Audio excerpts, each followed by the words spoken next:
를 보면 늘 리더십에 대한 이야기를 나누고 있고요. 또 여러 가지를 많이 생각나게 만듭니다. 뭐 최근에는 계속해서 뭐 대통령 선거를 위해서 또 민주당이나 국민의힘이나 여러 당들이 이제 경선 과정을 진행을 하면서 참 우리가 여러 가지 민낯을 많이 발견하게 됩니다. 나중에는 보니까 뭐 같은 당인데도 자기신들의 어떤 숨겨놓은 욕망들도 드러나고요. 또 어제만 해도 같은 동료였는데 이제 자기가 먼저 우위를 잡기 위해서 서로를 죽이려고 하는 모습 가운데 서로 물어뜯고 헐뜯는 모습들을 보면 금나물의 그 밥이라고 다 똑같은 생각을 듭니다. 어느 한 사람 온전한 사람이었고 한편은 그런 생각이 들어요. 저러다가 과연 한 명이 뽑히고 나면 서로 저렇게 믿어줄 수 있을까? 저는 그런 생각이 들어요. 저렇게 나를 뒤통수 치고 저렇게 나를 험하게 하는 사람을 믿고 따라갈 수 있을까? 참 쉽지 않을 것 같아요. 이게 뭐 민주당도 마찬가지고 국민의힘도 마찬가지고 여러 경선의 과정들을 보면서 참 백성들 우리 뭐 사람들이 많이 헷갈리겠다라는 생각도 많이 들고요. 결국 이러다가 뭐 경선에 이제 본선 다 진출하고 이제 후보들이 나오면 여러 당들이 모여갖고 이제 진짜 본선에 들어갈 때는 어떨까? 참 심각하다는 생각도 많이 들고요. 한편으로 씁쓸하더라고요. 결국은 이 모든 과정들을 뭡니까? 누군가를 밟아야 되고 누군가를 욕을 해야 되고 누군가를 죽여야 내가 그 위에 서서 내가 뭔가 나를 따라라 이렇게 가야 되는데 과연 그 과정에서 모든 민낯이 다 드러나거든요. 그러면서 과연 사람들을 신뢰할까라는 생각이 듭니다. 결국은 지금도 보면 결국은 뭐 같은 당에 있던 사람들도 경선 때문에 네 편 내 편 싸우고 누가 옳으네 틀리네 이러고 싸우는 모습들, 이게 어떤 정치적인 문제만은 아니더라고요. 요즘 주변에 또 여러 교회들 모습들, 회사들 모습들, 여러 다양한 사람들을 만나서 얘기하면 하나같이 다 사람들 때문에 어떤 리더십 때문에 무너지고 싸우고 갈라서고 뭐 이런 모습들을 참 많이 발견하게 되어집니다. 우리가 이제 오늘부터 좀 같이 성경에 뭐 여러 많은 왕들이 있잖아요. 그 왕들의 모습들을 좀 하나씩 하나씩 좀 살펴보면서 우리가 그리스도인들이 어떤 리더십을 가지고 살아가야 되는가를 좀 같이 좀 고민을 했으면 좋겠습니다. 사실 뭐 이스라엘 백성들 앞에 수많은 왕들이 있었잖아요. 뭐 북이스라엘의 왕도 있었고 남쪽 유다의 왕도 있었지만 우리가 그 앞에 통일왕국 때는 뭐 사울, 사무엘, 뭐 사울과 뭐 다윗, 솔로몬에 대해서 여러분이 너무나 잘 알기 때문에 그 부분은 좀 생략을 하고요. 우리가 성경에 이제 여러 왕들을 기록한 게 열왕기서잖아요. 물론 그 앞에 사무엘상부터 보면 다윗 이야기부터 여러 왕들을 이야기를 하지만 좀 구체적으로 하나님께서 이 왕들을 세워가시면서 그들에게 요구했던 모습들, 그들이 어떤 모습 가운데 실패했는지 또 그들이 어떤 모습으로 살아갔을 때 하나님 앞에 인정받았는지 그걸 살펴봤으면 좋겠습니다. 사실 오늘 본문의 말씀은 이 열왕기에 등장하는 수많은 왕들이 있기 전에 또 무엇보다 사울이 왕으로 들어오기 전에 이미 수백 년 전에 하나님께서는 이 모세를 통해서 왕의 제도에 대해서 이미 말씀해 주셨던 그것이 바로 오늘 본문의 말씀입니다. 여러분 모세를 통해서 왕의 제도에 대해서 분명히 들려주셨는데 사실 이 말씀은 비단 왕에게만 해당되는 게 아닌 것 같아요. 우리 그리스도인들이 가져야 될 리더십, 또 우리 교회의 여러 리더들이 가져야 될 리더십, 그리고 요즘 이 젊은 청년들이 또 금요일에 열심히 또 섬겨주고 계신데 청년들이 특별히 이 시대 어느 하나 어떤 모델을 삼을 만한 것도 없는 상황 가운데 어디에 우리가 리더십의 어떤 기준을 세워야 되는가 구체적으로 말씀해주고 있는 이 내용 가운데 우리가 귀 기울이고 그것을 마음에 깊이 새겼으면 좋겠습니다. 자, 오늘 본문의 말씀을 보면 전제가 하나 있어요. 뭐냐면 우리가 사무엘에서도 우리 이성민 목사님이 수요일 날 설교를 하시기 때문에 그 말씀 이미 들었긴 했지만 여러분 오늘 이 본문 말씀 14절 말씀에 보면 전제가 하나가 있는데 뭐냐면 왕을 세우는 것은 하나님의 뜻이 아니었다는 거죠. 인간의 뜻이었지 결코 하나님의 뜻은 아니었다라는 겁니다. 14절에 보면 만일 우리도 우리 주위의 민족들 같이 우리 위에 왕을 세우리라는 뜻이 나거든. 자, 이건 뭡니까? 이스라엘 백성들 사이에서 우리도 우리 주위의 민족들 같이 우리의 왕을 세우리라는 뜻이 있거든. 이게 지금 가나안 땅에 들어갔을 때가 아니고 이미 광야에 있을 때 모세를 통해서 이제 신명기의 말씀이니까 이제 1세대 죽고 2세대가 가나안 땅에 들어갈 때에 모세가 다시 한번 2세대를 율법을 주면서 너희들이 그 땅에 들어가게 되면 우리가 우리 주위의 민족들 같이 우리 위에 왕을 세우리라 뜻이 나거든. 즉 이스라엘 백성들 안에 왕을 세우겠다는 욕심들이 드러나게 된다는 거예요. 이건 결코 하나님의 계획하신 것도 아니고 하나님의 뜻도 아니라는 거예요. 훗날 우리가 사무엘상에 보는 것처럼 이스라엘이 왕을 세우려고 할 때에 그 사무엘상 8장 5절에 보면 이렇게 말씀해요. 당신은 늙고 당신의 아들들은 당신의 행위를 따르지 아니하니. 여러분 이게 뭡니까? 지금 사무엘은 늙었어요. 그리고 그의 아들들은 아버지의 행위를 따라가지 않습니다. 그때 구한 게 왕이었다는 거예요. 여러분 이 모습을 보면서 하나 드는 생각은 진짜 리더가 바로 서 있지 않으면 그 밑에 있는 공동체들은 각자 자기의 소견대로 살아가는구나. 여러분 이 사무엘이 늙었어요. 그리고 그의 아들들은 어떻습니까? 당신의 행위를 따르지 않습니다. 이런 모습 가운데 어때요? 사람들은 너 못 믿겠으니까 우리도 이방 나라들처럼 뭔가 좀 강력하고 힘이 있는 왕을 세워서 우리가 그를 따르겠다라고 얘기를 하는 거죠. 근데 하나님께서 뭐라고 말씀하냐면 이 백성들이 네게 얘기한 것대로 그대로 해줘라. 근데 그거는 너를 버린 게 아니라 나를 버린 거다. 하나님을 버렸다라고 얘기를 하신 하나님은 그들에게 뭐 하시는 거예요? 허용하는 겁니다. 하나님의 뜻은 아니지만 그들이 왕을 세우겠다라고 얘기를 하니까 허용하시는 거죠. 이미 모세 때 이미 이런 일이 있을 것이다. 그리고 사무엘은 이미 너희들이 왕을 구한다. 왕은 어떤 사람인지 아냐? 아주 강팍하고 너희들의 부녀들을 뺏어갈 것이고 너희 재산도 뺏어갈 것이고 이런 왕인데 그래도 뽑겠느냐? 근데 이들은 왕을 세워가겠다라고 이야기를 합니다.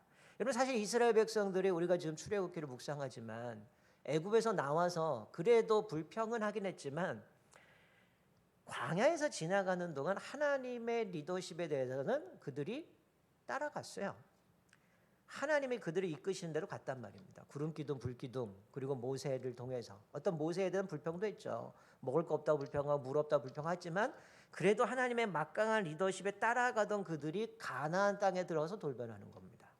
전에도 말씀드린 건 뭐예요? 등 따시고 배가 부르니까 이제 하나님을 찾지 않습니다. 눈에 보이지 않는 하나님이 아니라 우리 눈에 보이는 이방 나라에 있는 그런 사람들처럼 우리에게 왕을 줘서 그 왕이 우리를 다스리게 해달라라고 말씀하고 있는 거죠. 그러니까 이들이 지금 리더십을 요구하고 있는 것은 결정적인 거는 그 앞에 있던 리더들이 바르게 가지 못하니까 이 사람들은 못 믿겠다고 하면서 엉뚱한 생각을 하는 거죠. 그러면 어떻게 했어야 돼요? 하나님 지금 이 사람은 늙었고 그 아들들은 따라가지 않으니까 하나님 그러면 정말 하나님을 존경하는 그 리더십을 가진 사람들 주십시오. 이렇게 구해야 되는데 이들은 뭡니까? 하나님의 백성을 이끌어가는 선지자나 제사장이 이런 게 아니라 뭐요? 저 딴 나라 하나님을 모르는 나라의 왕들이 막강한 리더십을 갖고 강력하게 끌고 가는 모습을 보면서 그게 부러운 겁니다. 여러분 사람이 참 희한한 게요 뭐냐면 아마 여기 있는 분들 다 똑같을 겁니다. 내가 누구 밑에 들어가서 그 사람의 지도받고 사는 거 되게 싫어합니다. 근데 이스라엘 백성들은 그런 거를 되게 싫어하는데 또 반대로 누군가가 좀 막강한 사람이 나를 좀 끌어줬으면 하는 생각이 있어요. 이게 참 아이러니하죠. 밑에 가서 무릎 꿇고 수종을 드는 건 너무 싫은데 또 어떤 사람이 좀 막강한 자기를 끌어주고 싶어하는 그런 마음이 있는 모습을 보게 되죠. 그러나 우리가 분명히 알아야 되는 것은 뭐냐면요. 누가 왕이든 아니면 누가 리더십을 갖든지 간에 너무 환상에 빠져서는 안 된다는 겁니다. 여러분 우리가 성경을 보더라도 아니면 우리 역사 일에 많은 왕들이나 대통령이나 어떤 리더자들을 보더라도 어느 한 사람이 아무리 그 사람이 뛰어나고 그 사람이 얼마나 선하게 했다 할지라도 분명한 과오들이 있습니다. 그 한 사람의 모든 것이 완벽하지 않다는 거예요. 사실은 권력이라는 게 얼마나 위험합니까? 그럼 우리가 많이 보잖아요. 뭐 사극에서도 보고 우리나라의 대통령도 보고 여러 많은 리더들을 보게 되는 이 권력이라는 게 참 위험합니다. 선한 도기로 시작했는지 모르겠지만 권력을 붙들게 되면 사람이 좀 변질되고요. 오염당하는 게 너무 쉽다라는 거죠. 여러분 누누이 말씀드리는 제자들도 말씀해 정치는 사람 못 바꿉니다. 어떤 사람이 뭔가 이 세상을 좋게 하겠다. 절대 그럴 수 없습니다. 사람은 그 마음에 죄성들이 있기 때문에 우리의 힘으로 할 수 없다는 거죠. 이런 쉬운 예로 그런 얘기를 들었어요. 예전에 몇 년 전에 어디 유치원에서 아이들 그 유치원 반 아이에서 반장을 뽑는 그 선거가 있었답니다. 그랬더니 늘 평상시에 이 꼬맹이가 정말 착하고 그랬던 애가 반장이 되고 났더니 그때부터 목에 힘주더래요.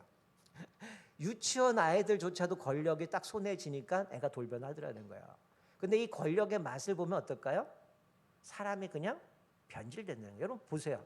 대통령이든 왕이든 어떤 리더자든 처음부터 교만하고 목에 힘주면 그 사람 뽑아줍니까? 절대 안 뽑잖아요. 근데 어때요? 지나고 나면 사람이 변질되는 겁니다. 여러분 혹시 제가 변질되면 꼭 대놓고 욕을 해주세요. 변질되지 않도록. 근데 얼마나 많은 사람들이 시작은 사울 같은 경우도 어땠어요? 겸손하잖아요. 행구 옆에 숨었다가 조금씩 왕이 되고 권력이 갖게 되니까 어떻습니까? 하나님 뜻보다는 자기 생각이 앞서서 이 좋은 건 자기가 취하는 모습 가운데 거기서 유명한 순종의 제사보다 낫다. 듣는 그 기름보다 하나님 앞에 순종하는 게 더 낫다라고 말씀하신 게 결국 사울이 얼마나 교만해. 그렇게 해서 하나님 너 버렸다라고 얘기하는데 백성 앞에서 나를 높여달라고 하는 그 교만은 절대로 버리지 못하는 모습을 보게 되죠. 아마 여러분 중에 우리 청년들은 모르겠지만 그때는 안 태어났으니까 예전에 89년도에 리처드 포스터라는 분이 책을 썼는데요. 아마 들어보셨을 거예요. 돈, 권력, 섹스라는 책을 썼습니다. 이게 이제 고전인데요. 이 책은 이 세 가지가 우리 기독교인들로서 돈에 대해서, 권력에 대해서, 성에 대해서 우리가 어떤 가치관과 기준을 가지고 것들을 봐야 되는가 89년대 썼던 책인데 아직까지 읽혀지고 있는데요. 정말 이 책 중에 우리가 어떻게 살아가야 되는 걸 보여주는데 이게 한참 지나서 존 파이퍼라는 목사님이 계세요. 이분이 2017년에 제목은 약간 비슷한데 그런 얘기에서 돈, 섹스, 그리고 권력 이런 책을 썼습니다. 이분이 아프셔가지고 목회를 못하다가 다시금 복귀하시면서 한국을 방문했어요. 그때 이분이 썼던 책 중에 하나는 하나님의 뜻을 듣는 그런 거, 말씀에 순종하는 이런 책과 하나는 이 돈, 섹스 그리고 권력이라는 책을 썼는데 이분은 이런 얘기를 해요. 돈과 성과 권력은 인간에게 가장 위험한 자리지만 또 이것이 하나님의 선물로서 선으로서 사용할 수도 있고 악을 위해서 사용할 수 있는 도구적인 가치일 뿐이다 라고 얘기를 하면서 이 세 가지를 이야기할 때에 이 세 가지는 리더들에게 있어서 반드시 이 세 가지는 쫓아가게 되어 있다는 거예요. 하나만 무너지는 게 아니라 이 세 가지는 항상 같이 연결돼서 그 사람이 결국 무너뜨린다는 거예요. 근데 이분이 그런 얘기를 해요. 하나님의 선물인데 이거 마치 그런 거죠. 내가 돈을 가지고 선한 일을 사용할 수도 있고 악을 위해 사용될 수 있는 것처럼 이 돈이나 섹스나 아니면 권력 이 모든 거는 어떻게 보면 가치 중립적으로 옳은 대로 쓰일 수도 있고 나쁘게도 쓰일 수 있는데 실패하는 리더십들을 보면 항상 이 세 가지가 결부돼서 무너진다라고 얘기를 합니다. 근데 사실 오늘 본문에도 이 세 가지가 연결되어져 있는 모습을 보게 되죠. 그래서 이분은 존 파이퍼 목사님 이 세 가지는 중요한 기회이자 동시에 가장 위험한 자리다라고 강조합니다. 그러니까 사실 리더에게 있어서 내가 어떤 부분에 조심해야 되는지 어떤 것들을 이게 잘 하나님의 뜻 가운데 살아가야 되는지 보여주는데 자 오늘 본문 말씀에 15절 보면 먼저 왕을 세움에 있어서 이렇게 명령을 하죠. 15절에 내 형제 중에서 한 사람을 선택하고 라고 되어 있습니다. 여러분 이건 인종차별이 아니죠. 어떤 사람들은 자꾸 그냥 이상하게 보려고 하니까 그렇게 보는데 왜 하나님께서 이스라엘 백성 그 형제 중에서 한 사람을 선택해 할까요? 다른 나라 사람은 아니고 이방인은 안 된다. 왜 그럴까요? 이들에게 있어서는 뭡니까? 신앙이 중요한 거죠. 우리 식으로 얘기하면 뭘까요? 이거는 하나님을 섬기는 백성 중에서 뽑으라는 겁니다. 믿음이 우선이라는 거예요. 이 사람이 신앙 가운데에 하나님 앞에 온전하게 세워진 사람을 선택해야 된다라고 말씀해 주고 있는 거죠. 그래서 그 땅에 백성들과 결혼도 하지 말고 관계도 맺지 말고 그렇게 얘기했던 것은 결국은 그들이 신앙 저버리고 정체성 잃어버리기 때문에 신앙을 지키기 위해서 주셨던 말씀인데 즉 여기는 혈통이 중요한 게 아니라 신앙이 중요하다는 거예요. 그래서 그 민족 중에서 하나님의 택한 백성 중에 믿음이 좋은 사람들, 하나님을 신실하게 섬기는 사람을 통해서 왕을 세워야 된다고 말씀하면 우리가 잘 아는 세 가지 지침을 줍니다. 첫 번째는 병마를 많이 두지 말 것이라고 얘기를 하죠. 말을 많이 두지 말라는 겁니다. 여러분 당시 말은 전략의 핵심이었죠. 뭐 기마병하면 뭐 이 당시에 우리가 알다시피 창 들고 나가고 칼 들고 나가는 싸움에 말 타고 다니는 기마병 오면 게임이 안 되죠. 이 당시에 가장 이 힘이 막강한 나라는 애굽이었습니다.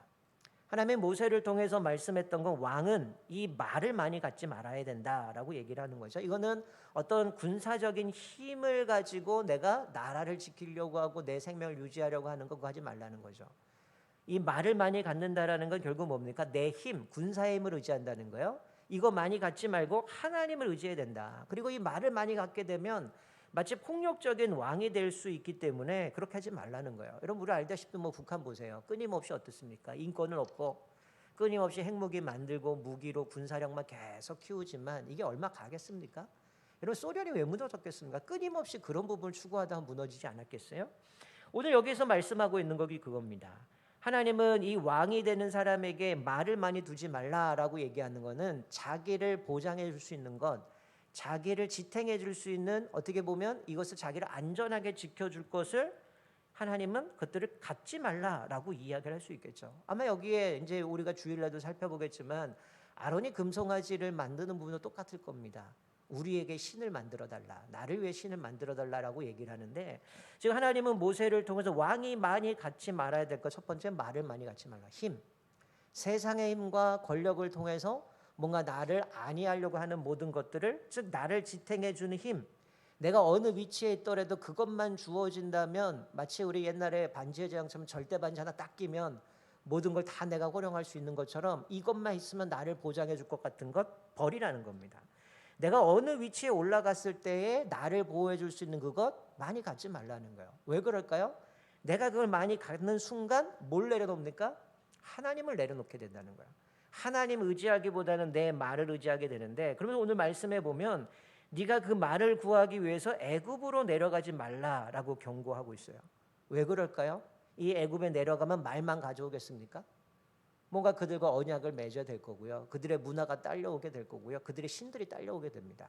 애굽에 가서 말을 많이 구해오지만 나중에 어떻게 돼요? 결국 애굽의 뒤통수처럼 당하게 되거든요.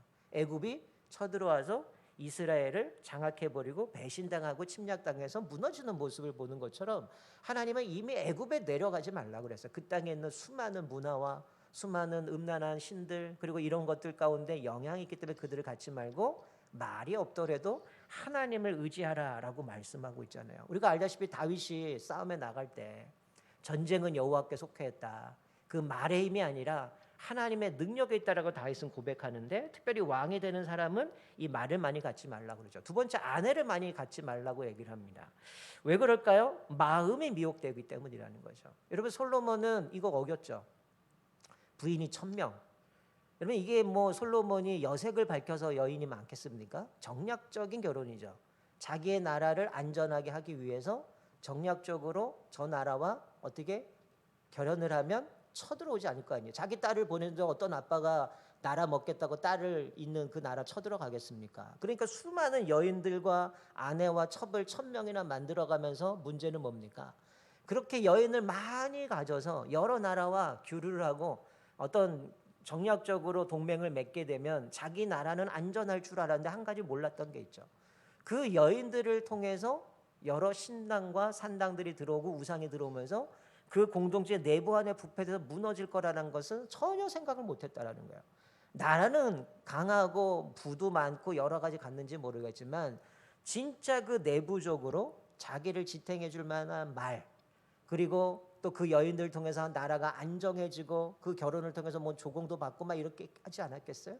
나라는 탄탄하고 부강했는지 모르겠지만 그 안에 완전히 썩을 대로 썩어도 신앙은 다 깎아버렸던 모습이 그 당시라는 거죠. 그러니까 하나님을 의지 않고 동맹하니까 어떻게 됩니까?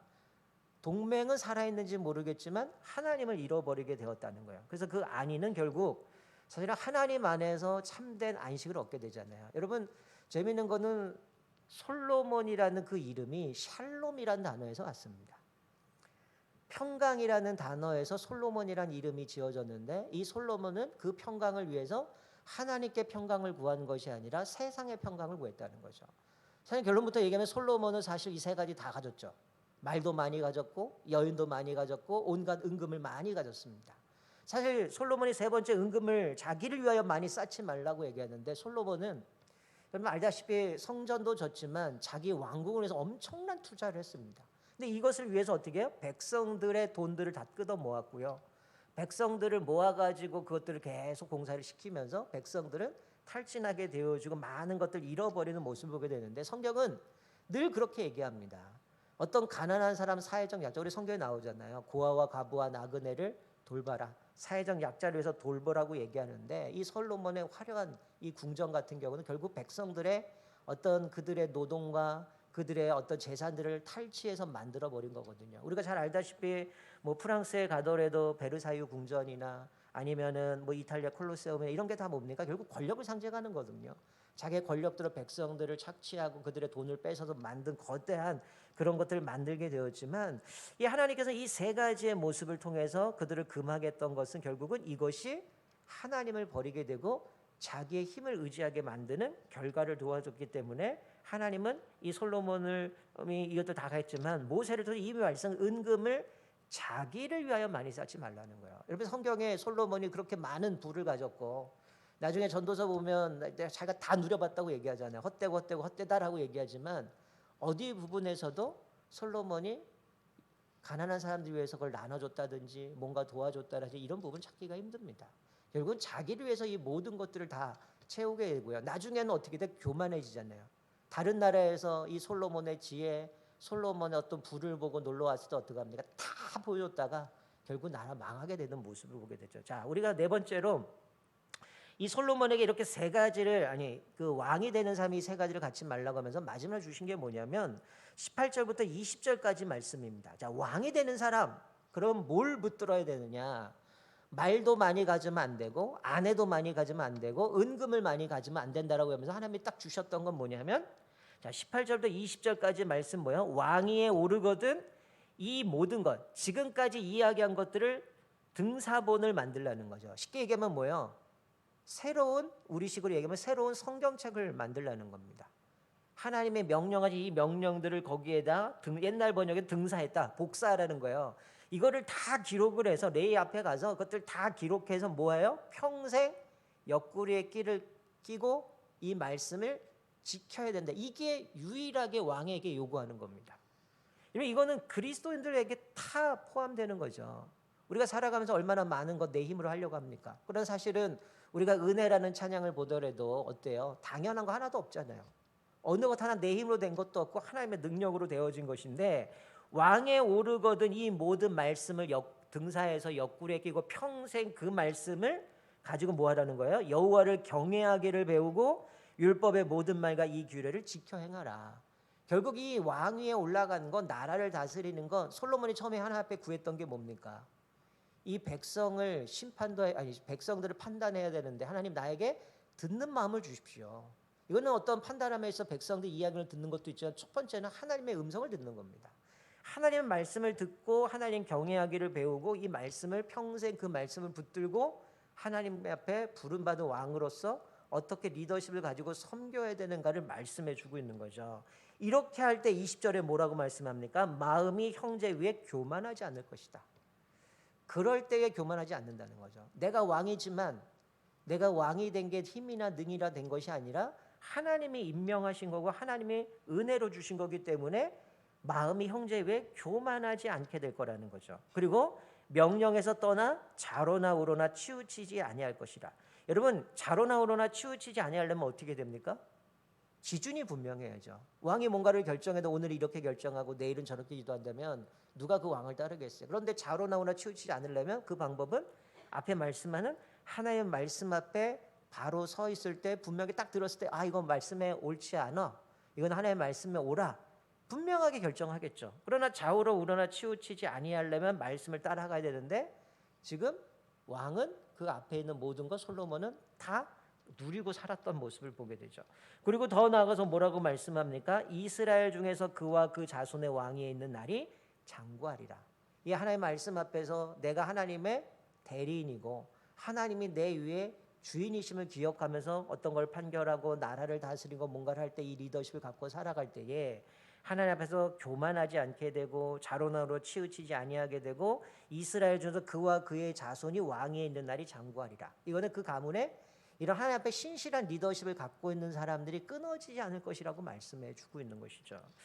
여러분 오늘 이 말씀을 기억하면서 한번 우리들의 모습을 한번 살펴봤으면 좋겠어요. 어쩌면 여기 계신 분들 나름대로의 교회 안에서 어떤 리더십을 갖고 사명들을 감당하는 분들입니다.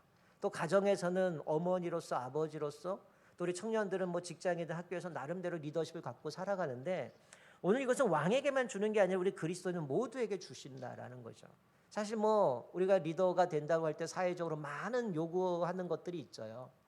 그러나 우리는 그것은 뭐 세상 속에서 얘기할 수 있지만 우리는 그것보다도 가장 중요한 거는 내가 하나님께서 그 위치에 부르신 거고 하나님의 그 위치에서 그 일들을 감당하게 하는 것은 결국은 세상의 지혜가 아니라 하나님의 지혜이기 때문에 주님의 말씀을 내 마음에 평생 끼고 살아가고 그 말씀대로 살아갈 때 교만하지 않고 좌로나 우로나 치우치지 아니하고 무엇보다 그 왕위에 그 왕위가 날이 장구할 것이다라고 하나님이 약속해 주셨다라는 거예요. 이제 우리가 앞으로 이스라엘의 왕들을 하나씩 하나씩 살펴보겠지만 여러분 이 세 가지와 이 마지막에 말씀한 이것들을 좀 머릿속에 새기시고 이스라엘 왕들이 어떤 모습으로 갔을 때 무너졌는지 어떤 모습으로 갔을 때 이들이 성공했는지 그리고 그들이 무너졌을 때 어떻게 했길래 다시 하나님이 그에게 다시 은혜를 주셨는지를 하나씩 하나씩 살펴보려고 합니다. 특별히 이제 오늘 뭐 뉴스에서 발표한 거는 이제 2주가 연장이 됐지만 백신을 접종한 사람 2차까지 맞으신 분들만 모이면 본당에 20%가 들어올 수 있다고 얘기를 합니다.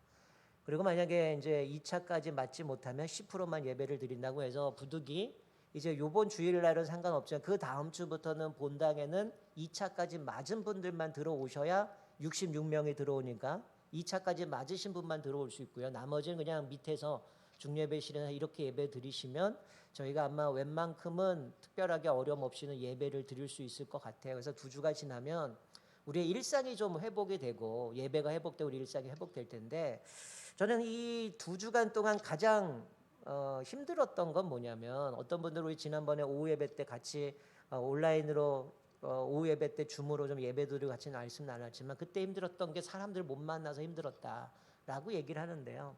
이 못 만나다 보니까 어떻게 되냐면 죄송한 얘기지만 제가 이제 표면적으로 보여지지는 못하니까 모르겠어요. 제가 착각할 수도 있는데 대다수의 소그룹이 무너졌습니다. 구역이 무너졌고요. 전도회가 무너졌고요. 안수집사회나 권사회나 실질적으로 모임을 갖지 못하다 보니까 관계가 탁 끊어져 버렸고요. 여러 사회학자들 이야기는 코로나 때문에 사람들이 완전히 이기주의로 바뀌었다. 남들을 신경 쓰지 않고 개인화돼 버렸다라고 얘기를 합니다. 이게 이제 더 심각해져 버린 거죠. 그래서 저는 앞으로 사실은 이제 이번 주일날 청년부는 총회를 합니다. 회장을 뽑고 임원들을 뽑아서 총회를 진행하고 이제 여전도에도 남조도 진행해야 되지만 아마 분명히 어려운 기간들이 많을 거예요. 모이지 힘들고 다 안 하려고 할 거고 뭐 서로 떠넘기려고 하는 모습들이 있으면서 결국 공동체 안에 리더십을 가지고 있는 사람이 점점 사라지게 되면 어떡할까요? 아까 모습처럼 지도자가 바로 서 있지 않으니까 그 공동체는 엉뚱한 생각을 합니다. 각자 자기 소견대로 옳은 대로 가고 자기가 하고 싶은 대로 흘러가다 결국은 엉뚱하게 왕을 세우는 모습으로 가게 되어지거든요. 우리가 이 말씀을 보면서 한번 우리들한테 좀 이것들을 좀 살펴봤으면 좋겠어요. 나는 교회의 집사, 또 권사, 안수집사, 장로, 목사고 교회에서 교사고 구역장이고 또 전도의 임원이고 뭐 권사이든 안수집사 각각의 리더십을 갖고 살아가는데 나는 그 리더십을 가지고 하나님 앞에 쓰임 받음에 있어 내 기준이 뭔가? 여러분이 또 총회를 이제 앞으로 하겠지만 청년부 이번 주 하지만 여러분이 사람을 뽑을 때 기준이 뭡니까? 다양한 것들을 생각할 겁니다. 그게 과연 오늘 여기 말씀하는 것처럼 하나님이 왕을 세우려고 할 때 주셨던 그 기준, 우리가 사람을 세울 때 주셨던 그 기준, 이거에 맞춰서 사람을 세우는가 아니면 결국은 세상의 방법대로 학연이나 지연이나 이런 모습들 가지고 사람들을 살잖아요. 그것처럼 뭔가 나와 좀 친하고 나랑 좀 뭔가 같이 했으면 이런 사람들에게 먼저 손이 가는 그런 모습은 아닌가 좀 살펴봤으면 좋겠고요. 결정적인 거는 나한테 맞춰보세요. 내가 지금 하나님 앞에 부름받은 사명을 부여받았는데 나는 정말 하나님이 주신 그 리더십 갖고 내가 맡겨진 사명을 감당하고 있는가? 일만 맡고 있는 것은 아닌가? 이 일을 함에 있어서 일은 해나가지만 진짜 그 일을 하는 원동력이 무엇인가를 좀 깊이 좀 생각해 봤으면 좋겠습니다. 이제 우리가 일상을 회복해야 되고요. 예배가 회복될 거고요. 우리의 모든 게 회복이 됐을 때 과연 우리가 코로나 이전으로 돌아가서 어쨌든 사회는 어떻게 돌아가든 모르겠어요. 교회는 적어도 다시금 우리가 모여서 교제를 나누고 함께 교회 일들을 감당할 때에 하나님이 주신 사명이라는 것, 하나님이 나에게 일꾼을 삼으셨다는 그 은혜라는 것, 이거는 바뀔 수 없는 거잖아요. 코로나가 있든 없든 하나님이 나에게 은혜 베푸신 거, 나에게 일꾼 삼아준 거 이게 달라집니까? 이게 흔들려서 내 삶의 모든 것들이 무너진다면 여러분 한국교회가 얼마나 많은 교회가 지금 이 코로나 때 무너진 줄 아세요? 노예도요 벌써 10몇 개가 문 닫았어요. 사람이 안 모이니까 교회가 문 닫고요. 모여도 뭐 예배를 안 드리려고 하니까 무너지고요. 결국 교회가 있다가 간판 내리고 가정으로 돌아갔습니다. 그냥 목사님들이 성도들 안 오니까 그냥 집에서 예배 드려야겠지. 벌써 10개가 무너졌어요. 또 문 닫으려고 준비하는 교회들이 있다는 겁니다. 이게 노예 안에만 그런데 한국 교회를 보면 얼마나 심각하겠습니까? 한국 교회 수많은 리더십들을 가지고 있는 일꾼들이 지금 어떤 기준으로 지금 2년을 달려왔을까요? 이제 우리는 회복에 향해서 사회적으로는 달려가고 있지만 오늘 이 말씀을 같이 나누는 부분은 좀 우리도 좀 준비를 했으면 좋겠어요.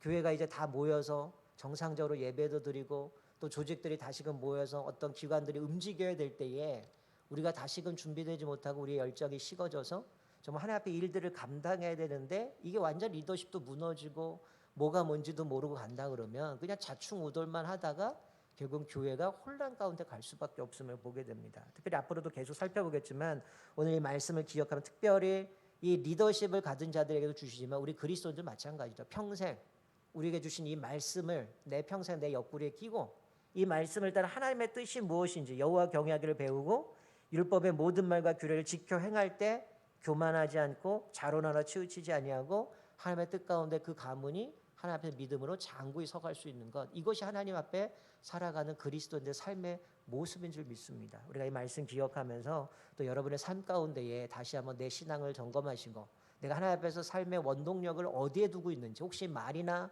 은금이나 여인을 향해서 붙들고 있는 것처럼 어리석은 것이 아니라 만약 그걸 또 다 내려놓게 하시고 나를 붙들고 있는 것이 아니라 하나님만을 붙들 때에 나에게 모든 평강과 우리 삶을 책임져 주신 걸 기억하면서 오늘 말씀 왕에게 주셨던 이 기회를 잘 기억하셔서 또 여러분의 삶에 다시 한번 기준들을 가지고 좀 점검하시고 돌아보셔서 좀 하나님 앞에서 우리가 바르게 다시 한번 우리 리더십을 가지고 몸된 교회를 섬기고 또 가정을 섬기고 또 이 세상을 섬길 수 있는 저와 여러분 되시기를 주님의 이름으로 축원드립니다. 아멘.